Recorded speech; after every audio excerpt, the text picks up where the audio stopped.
क्या तुमने कभी सोचा है एक कार कंपनी एक ही साल में 4 कम्प्लीटली डिफरेंट कार्स लॉन्च करती है, लेकिन फिर भी अपनी R&D कॉस्ट से बैंकरप्ट नहीं होती।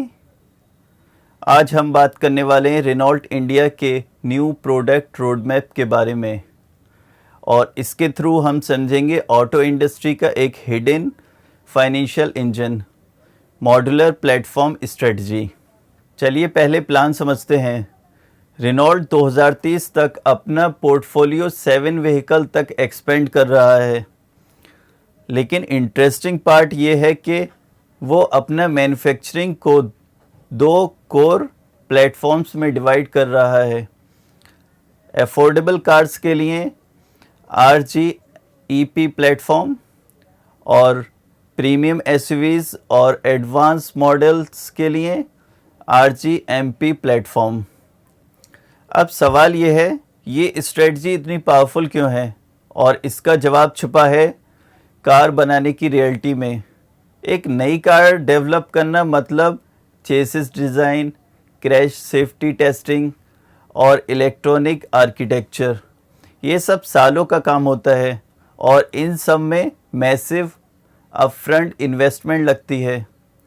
अगर हर मॉडल के लिए ये सब ज़ीरो से करा जाए तो प्रॉफिटेबिलिटी ऑलमोस्ट इम्पॉसिबल हो जाती है। यहीं आता है प्लेटफॉर्म स्ट्रेटजी।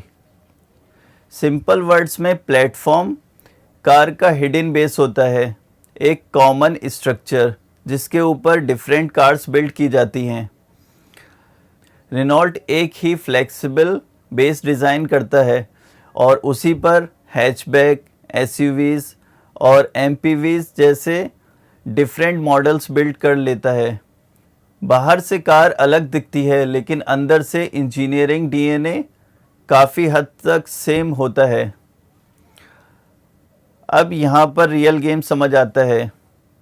ये पूरा मॉडल R&D अमोर्टाइजेशन पर बेस है।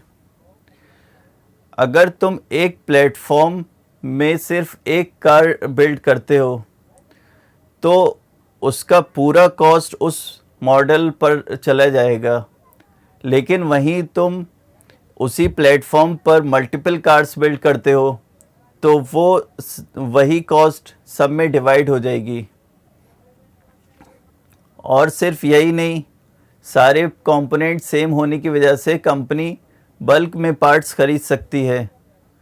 इससे उन्हें इकोनॉमीज ऑफ स्केल मिलती है और उनकी कॉस्ट और ज़्यादा कम हो जाती है। रेनॉल्ट यहाँ एक क्लियर डुअल स्ट्रेटजी फॉलो करता है।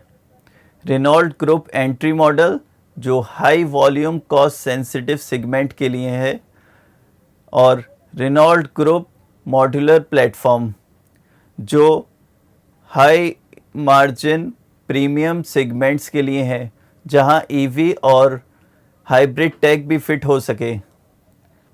अब यहाँ एक चीज़ क्लियर हो जाती है, ऑटो इंडस्ट्री में सक्सेस सिर्फ ये नहीं होता कि तुम कितनी कार बेच सकते हो, बल्कि रियल गेम ये है कि तुम उन कार्स को कितना एफिशिएंटली बिल्ड कर सकते हो।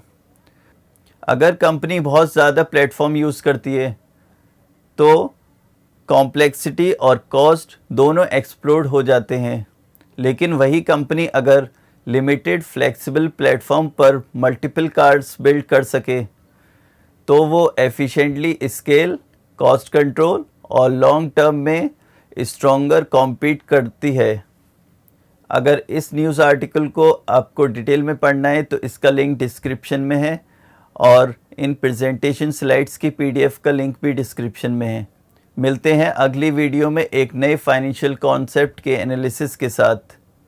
Thanks and have a great day.